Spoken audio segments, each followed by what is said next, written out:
Well, good afternoon everybody, and we don't want this to interrupt the overall proceedings, so feel free to eat and drink, and certainly after the formalities there'll be further opportunity for that. First of all, well, as I said, welcome. It's really great to see some of the people out of my era at MH, and Don's here, and a number of other people who are associated one way or another with my time at Macdonald Hamilton. But to begin this session, I'd like to let you hear two messages. There's a message from Ian Byard, who was the co-author, and if you look very carefully behind Ian, you'll see a model, just the bow and the stern and nothing in between, because Ian's standing in front of it, a model of HMS Victory. Our book took about 16 years to put together. The model of HMS Victory took from the time he was in Australia until this year. It is a very impressive model, but you only see a slight bit of it. So over now to hear two messages, the first from Ian Byard and the second one from Peter, Lord Inchcape, who was a great help during the writing of the book also.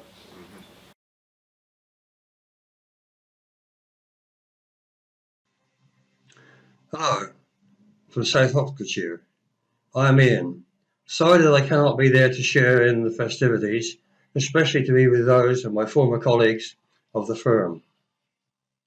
I conceived the idea of a book on the history of Macdonald Hamilton, or MacHams, or the firm as we also called it, but as a result of researching for my thesis for a degree as a Master of Arts Maritime History through Exeter University. I put the idea to Bruce and to the late Peter Lucas, both of whom showed great enthusiasm. So we started looking into it after my graduation in 2007. My contribution was mainly on the historical side, whilst Bruce and Peter concentrated on the operational side, especially Peter with Grey Doors section, which initially was cut short upon Peter's untimely death whilst on holiday in Turkey. Bruce therefore had to shoulder the additional responsibility, continuing where Peter had left off, in addition to his own up to then contribution. He has done a fantastic job, and involving Professor H.W.Dick and the Nautical Association of Australia was, in my view, a masterpiece. Howard's masterly editing for general readership, arranging for the indexing as well as NAA's agreement to publish the book, has resulted in this, the finished article, some 16 years later. I cannot thank Howard enough for his effort. It also has been fantastic. I believe that our book has added a great deal to Australia's early shipping history, both coastal and overseas. And to anyone interested in maritime history, especially in Australia, I would commend our book as filling that gap in history.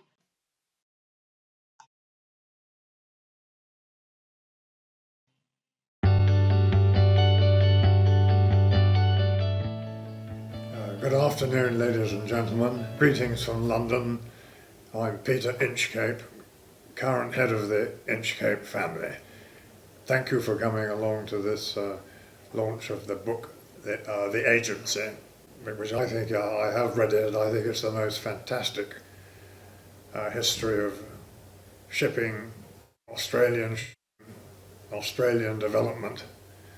And the detail they've gone into, these two, Ian and Bruce, have gone into, is absolutely fantastic. And it makes the mind boggle as to where they got the information, all the details from. Although I do know one source, because I knew Mac when I lived and worked in Australia in the 1970s. I became friendly with Mac. And of course his knowledge of shipping in Australia is second to none. And he's written some wonderful books about it too. It's wonderful that Grey Doors are back in Australia, this time in travel, and we've been there for 150 years now, with us going back, something like that. To begin with, it was management agency from London, as the companies were run in those days, and then insurance broking and insurance underwriting, and now it's travel. But anyway, it's a very old, famous city name, Grey Doors, and it's lovely to be back in Australia, and I do hope you enjoy the book if you get one. Bye-bye, and thank you.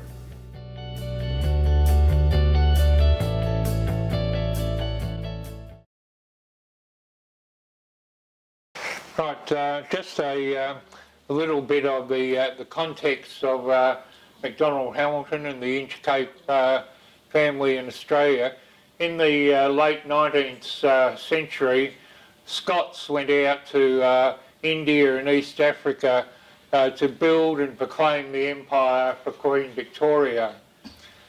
Amongst these young men that went out to India was one James Lyle Mackay, and he joined the firm of McKinnon Mackenzie, who were merchants in India and East Africa, and had as their major subsidiary the British India Steam Navigation Company Limited, or BI as it is better known.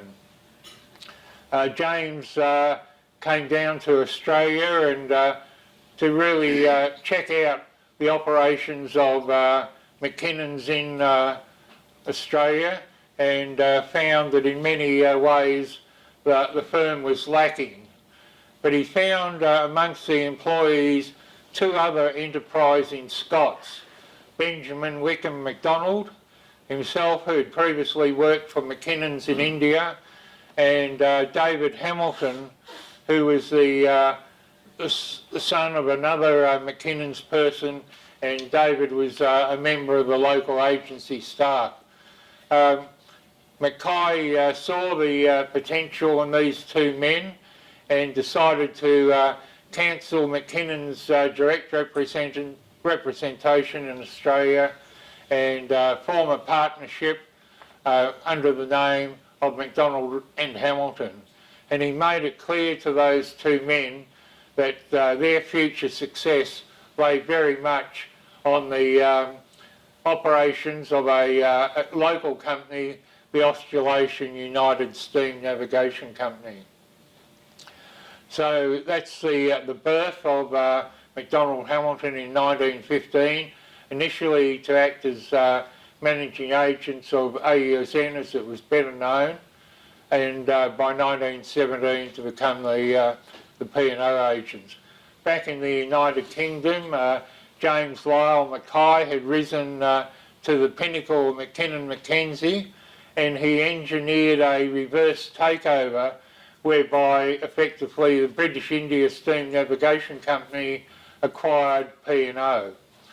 And thereafter they went on a great spending spree of buying other companies, New Zealand Shipping Company, James Norse, the Haynes Steamship Company, and many others, including a major shareholding in the Orient Line. Now, one of the things that Inchcape did, Peter alluded to the name Grey Doors, which was very much a family company, and sometimes when it wasn't convenient for the publicly listed P&O to acquire shares, but Inchcape really wanted those, they were warehoused through the firm of Grey Doors. So Grey Doors actually acquired the Orient Line shares and held them for a number of years until the final merger with the Orient Line in 1960. So meanwhile, back in Australia, the business thrived as managing agents. The AUSN grew during that period to be the biggest shipping company in Australia. At one stage had about 12 passenger ships alone. But over a period of time, of course, the railroad came, as did road transport. But before that, AUSN had played a vital part in opening up North Queensland and other parts of northern Australia. So they made an immense contribution to Australia. By the time of the 1960s, Sir William Crawford Curry, who was then Managing Director of P&O, stood down. He himself had been a McKinnon's man, so he was the last McKinnon's man to leave P&O. And for a while, the influence of the Inchcape family waved. So P&O were able to acquire Macdonald Hamilton and change its name to P&O Orient Lines of Australia Limited. They released the name Macdonald Hamilton, and the family took that, and certain investments in tugs, engineering workshops, which were seen as not core for P&O, were transferred to the new Macdonald Hamilton. So there is a rather complex history of the two companies thereafter, often competitors, often working together, but more often competitors in the field. Where that finished up was in the late 70s, early 80s I think it was. P&O were acquired by DP, which is a United Emirates company, and so Macdonald Hamilton, now P&O Orient Lines of Australia Proprietary Limited, became DP. Meanwhile, Macdonald Hamilton had a similar history. All these corporate companies which had been built up in Africa and India and Thailand, who covered a multitude of activities ranging from Coca-Cola distribution in South America to tea plantations in India, were scaled down to concentrate on what the new management had determined was their future, and that for Inchcape was motor vehicle distribution. So both companies still exist in Australia. As I said, the major container stevedoring company, DP World, carries on the name and the history of the Macdonald Hamilton company that started with a partnership in 1915, became a company in 1959. So that still exists as DP World. The second Macdonald Hamilton, owned by the Inchcape family, doesn't exist. However, the Inchcape Group is still very strong in Australia, albeit rather than shipping, they're major motor vehicle distributors. And carrying on the old concept from the Indian days of managing agents, effectively one could say Inchcape Australia, in a joint venture with Subaru, the managing agents of Subaru in Australia and a number of other niche motor vehicle companies. So that's a general introduction to where the history came from. Whilst the Inchcape history had been well documented, little had been written about the Australian story. I was inspired originally to do that by Peter referred to Mac, and Mac wrote the definitive history of the AUSN company, and you see the two pages leaning out. Mac very generously, he's now deceased unfortunately, very generously gave me his manuscript. So I have the complete manuscript of what is now a book published by Queensland University. So, and also on this table, which I'd encourage you to have a look at, that's the original thesis that Ian Byard wrote, and from that thesis came the book, The Agency. So there's just a few other things I'd like to say. I'd particularly like to acknowledge two people that are here today. Well, I'd like to acknowledge more than two. I'd like to acknowledge also Don Benview, who's here. He contributed a lot to personalise the history, so it wasn't just a dry commercial tome, but we could have some of the memories of former employees, both seagoing and shore. And so I certainly thank Don for that contribution, and I thank Ross Brewer for giving me access to part of a manuscript written by Jean Wallace, who was endeavouring to write what I would say was a fairly personal history of Macdonald Hamilton, but unfortunately she also is deceased. But I was very grateful to be able to incorporate some of that work. So I just, before I invite Howard to say a few words, and Howard certainly played a very important part in the editing and to brush up our grammar, to pin us down, to be precise when we said somebody was appointed a director in the 1950s, to get that date right. And all these things were very important to making it the book that it turned out to be. And he was also fantastic in accumulating photos, because unfortunately a lot of photos of the 1960s don't travel well, but through the Nautical Association of Australia and Howard's work they did. And just before I ask him to say a few words, I've got a couple of presentations to make.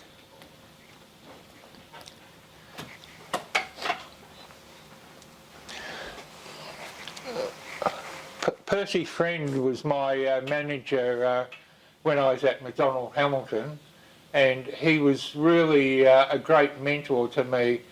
This was when I was barely 17 at the time, and Percy had a fearsome reputation. I mean, some of the young girls and some of the young men, I might add, were in awe and almost fear of Percy. But I found him a great person in my life. He really mentored me well. He encouraged me.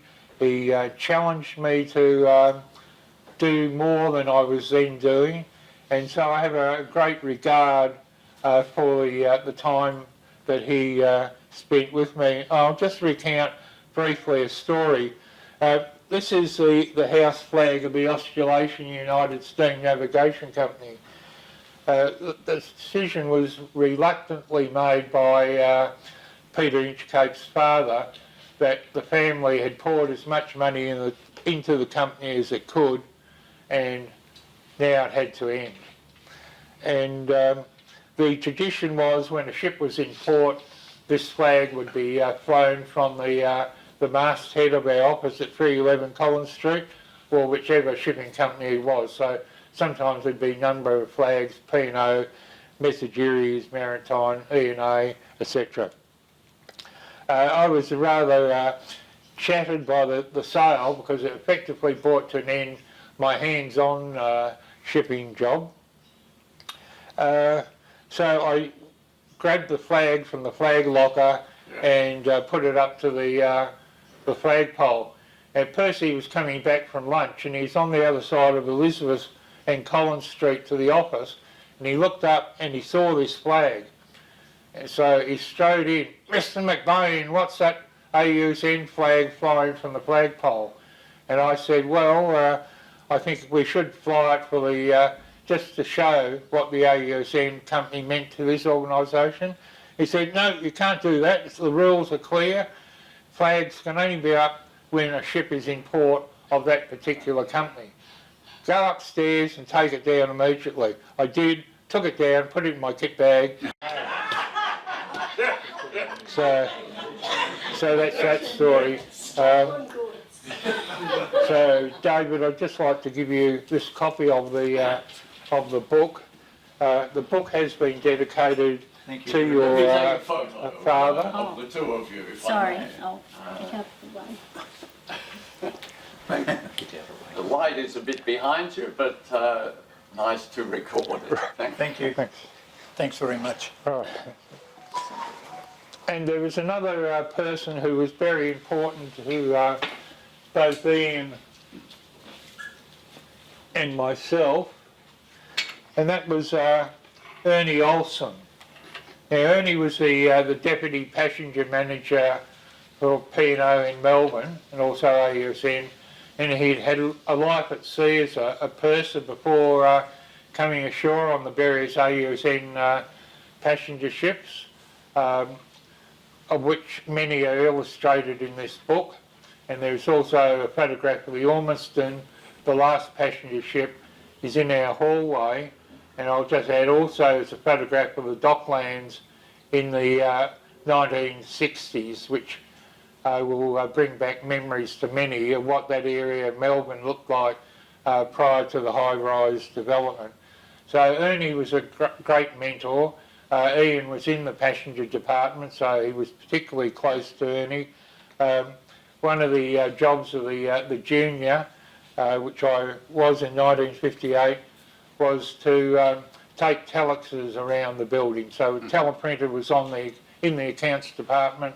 Messages would come in, sometimes direct from the ship, other times from the agents, and I'd get to run them around the building. So it gave me a great orientation to shipping and gave me a great orientation to the managers. But one of those managers was Ernie Olsen, and there was nothing more enjoyable in a day than to come through his office, because you then go through the back door to the passenger manager, but you come through Ernie's office, and he'd always had something to say, some great memories of shipping. He'd give me postcards and all sorts of AUSN memorabilia in particular. So again, he was a person who I held in high regard, and yeah, he made a great impression on me also. Margaret, I'd just like to present this history of the firm, and to remember that Ernie was a great mentor, and the book has been dedicated to Ernie together with Percy Friend. Thank you very much. Bruce, if you can also take a photo too. Thanks. So just before we wind up and get back to the pleasantries, I'd just invite Howard to say a few words, because really the outcome of the book itself, the polish of the book, is really due to Howard's great interest in the first place in encouraging us how to reformat and write it, but also to see that it came through to completion. So just invite you, Howard. Well, thank you, Bruce. I think you don't want to hear too much from me, but let me first say why I'm here. I'm an economic historian and a business historian, retired from the University of Melbourne, but my other hat is as president of the Nautical Association of Australia, which publishes the log every 4 months. It's a maritime journal, but we also from time to time publish books, and it was in that capacity that I had an approach from Bruce, who's a member, and said, well, I have this manuscript, would you be interested in publishing it? And so I looked at the manuscript as a thesis more or less at that time, and found it most intriguing, because business historians usually work in the archives, and you don't have the opportunity to deal with people who work in the company. Now, here is a manuscript written by two people who began their careers in the company in the 1950s and have been able through, as they rose through management, to chart its course right through the rest of its history. So that's an extraordinary thing, and Ian and Bruce have outlined their different contributions, but their analysis, Bruce's, of the later diversifications and difficulties and trial and error of the company is a fascinating piece of business Australian business history, and it's interesting in itself. Like Ian, I also knew Mac McKellar. He was also Mayor of Tamworth in his full-time job, and so did all this on the side as a former Brisbane lad, and that is kind of the Old Testament, I suppose, of the AUSN, and what Ian and Bruce have written is something like a New Testament, I suppose, which adds a great deal of detail on Macdonald Hamilton specifically, which was not by any means Mac's prime interest. So where I came in really was to make sure that we had, as the NAA tries to do, a definitive history. In other words, we weren't going to do it twice.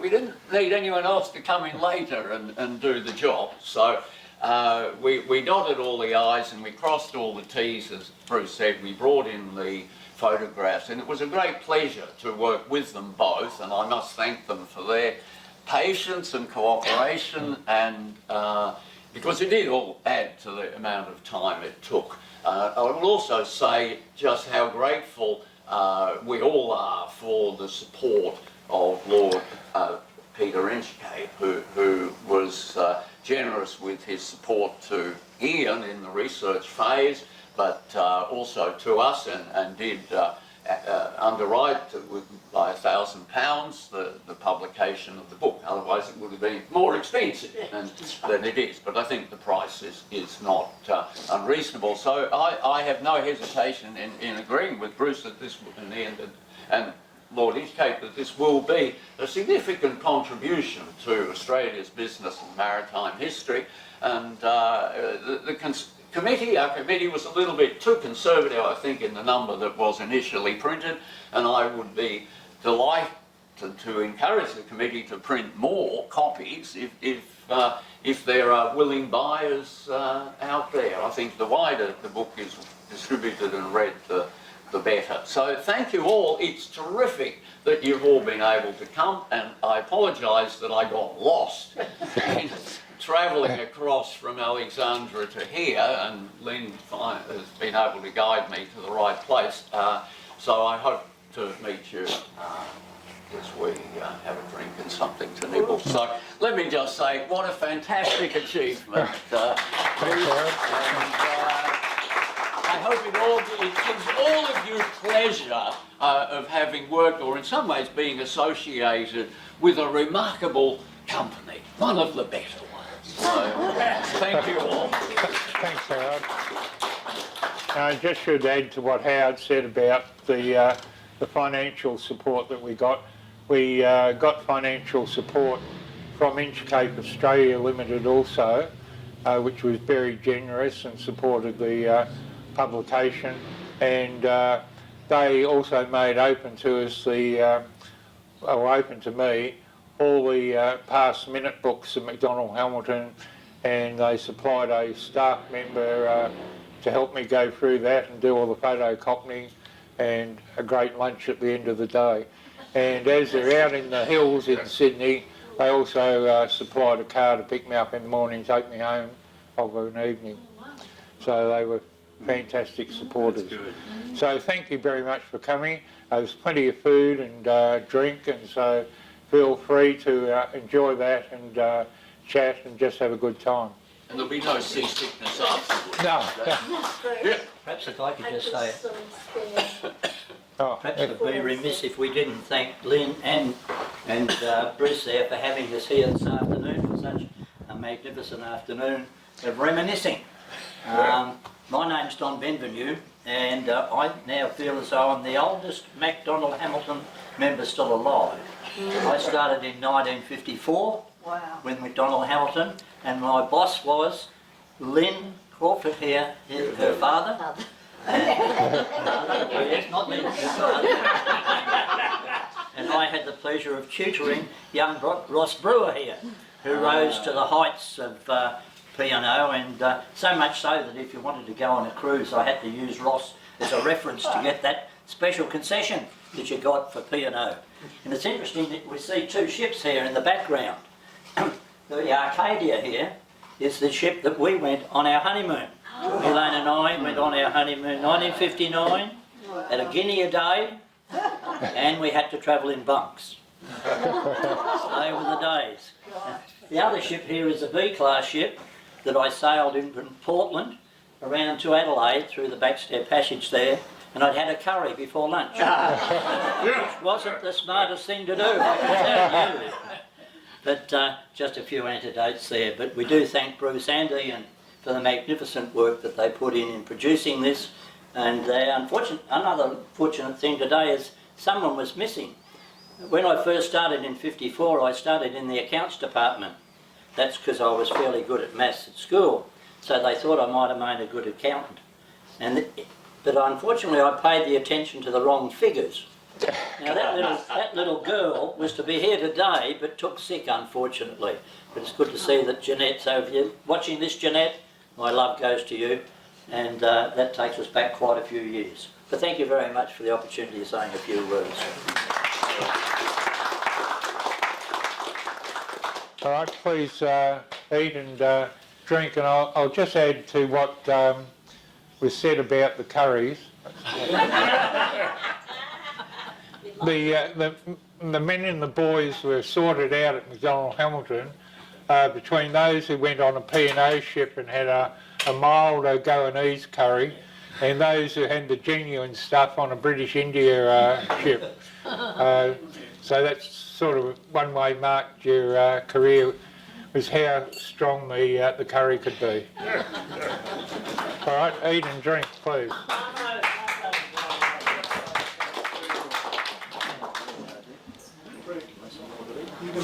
So you are Ross. Howard, yeah. Thank you for your help. No, thank you. Yeah, I need to get in touch with you if you're still interested in maritime stuff. He wants a picture. Oh. Take a picture of you with your book. Where do you want He wants your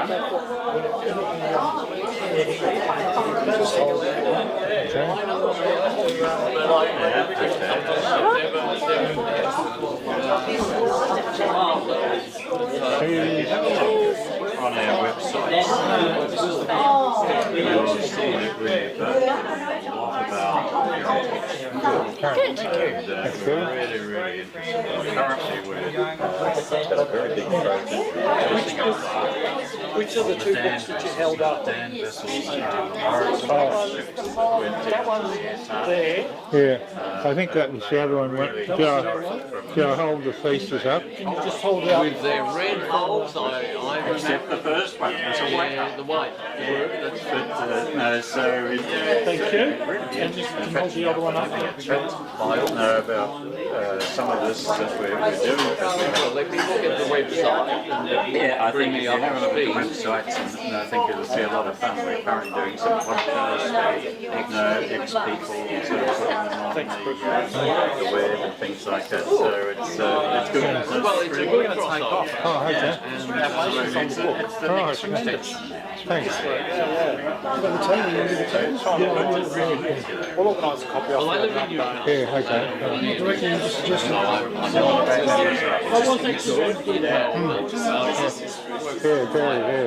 Something with the Yeah, we're going to put it on YouTube.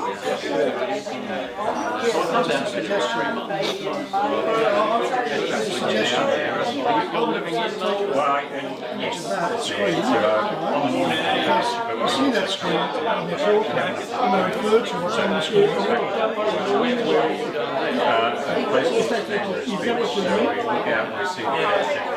Actually, I was just going down to Oh, yeah, okay. Well, that's where I'm going. I've got those are two separate photos. Stuff where we've heard of sea No, it's all right. I'm just letting you know. I'm just giving you a suggestion. Yeah, so we're doing a lot of work with them. But I can't imagine you. Things coming up next year.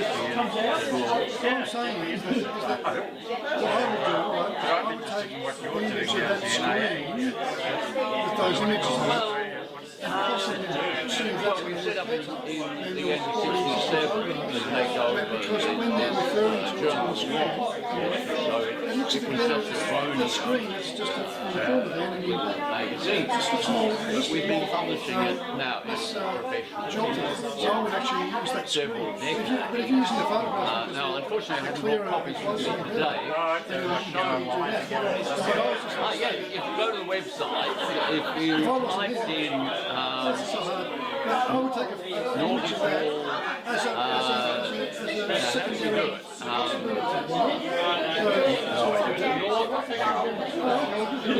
was going to take a photo of it. Nautical.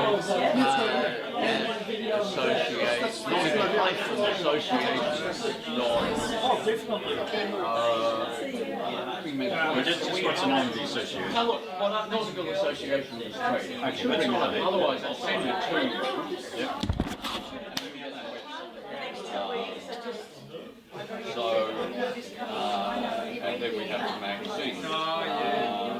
not that one, it's the other one. No, they're both the same colour, so it doesn't matter.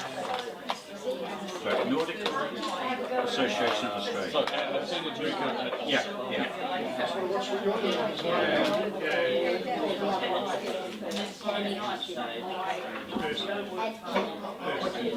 Nautical Association of Australia.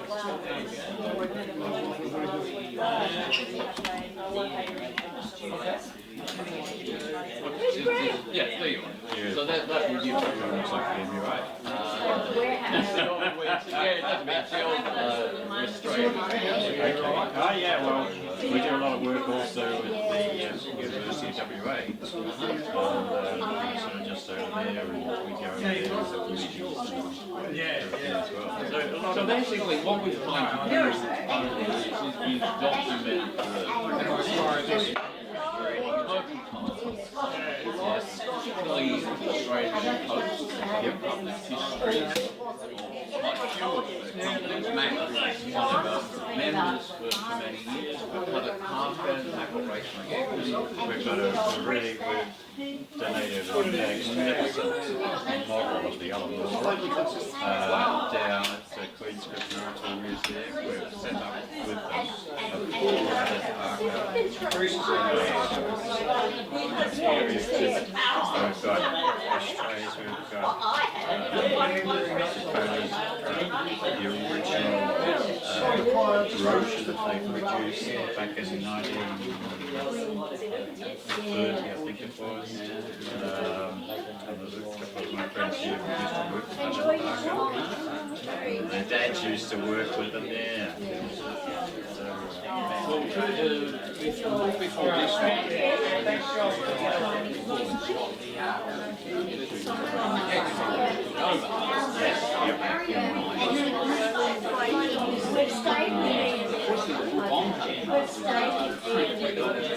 and he stayed with us.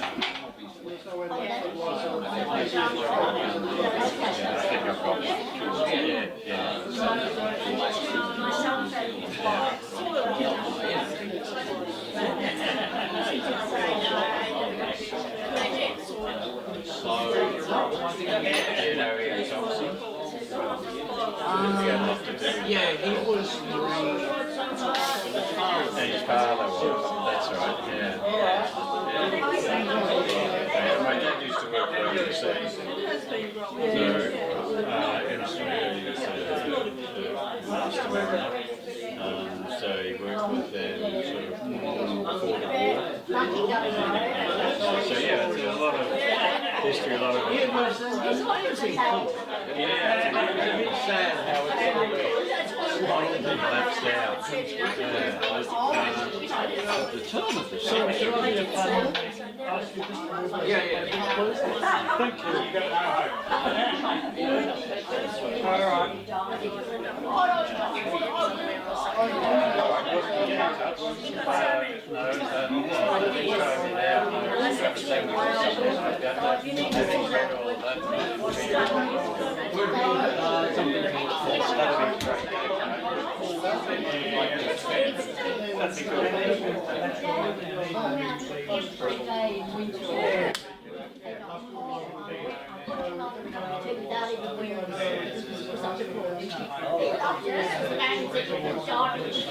This was common when you went to live up in Mansfield.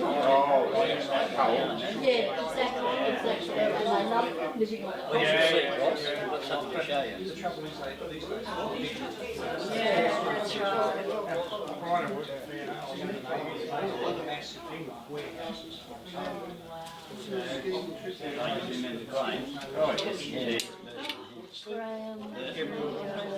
All right. Okay. Thanks again.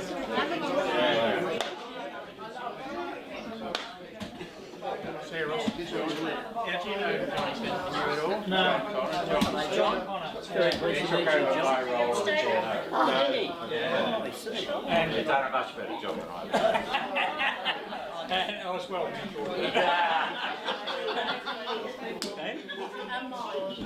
Yeah, He always is, ever since I first met him. So he said he got it from his mum. Yes, well, I remember it really well. John came to work for me and we're really When I was a little boy running around putting all the mail in these people. and so we really wanted his expertise. Oh, I know, it was like Percy, which one you sort of put it in your lap.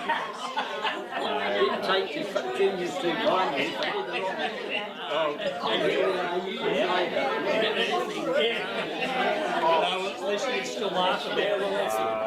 But he's been really fabulous. He's helped. We do a lot now on heritage and history and things like that. And John's been really, really good. Now he's retired. He's got another job. I've got another job for John. Sorry, Rob?